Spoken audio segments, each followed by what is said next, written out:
আসসালামু আলাইকুম। বরিশালের রাঁধুনিতে আপনাদের স্বাগতম। আজ আমি ডিম আলু রান্না করব। তাই আমি ডিম নিয়েছি, আলু কুচি দিয়ে ডিম ভুনা করব। ডিমগুলো মামলেটের মতো করে ভেজে নিচ্ছি সবগুলো।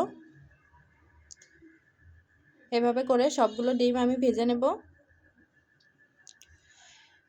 এরপর কড়াইয়ের ভিতর পেঁয়াজ কুচি দিয়ে দিচ্ছি।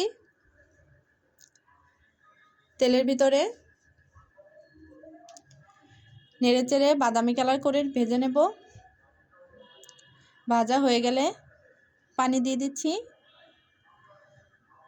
দিয়ে দেব হলুদ গুঁড়ো, মরিচ গুঁড়ো, স্বাদ মতো লবণ দিয়ে মশলাটাকে কষিয়ে নেব।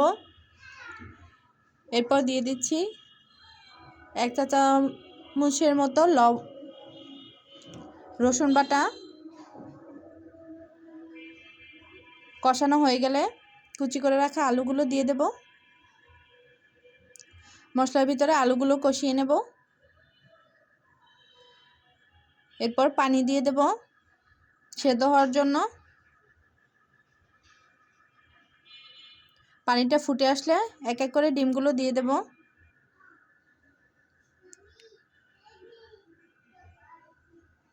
নামিয়ে নেওয়ার 2 মিনিট আগে আমি ধনিয়া পাতা কুচি দিয়ে দিচ্ছি।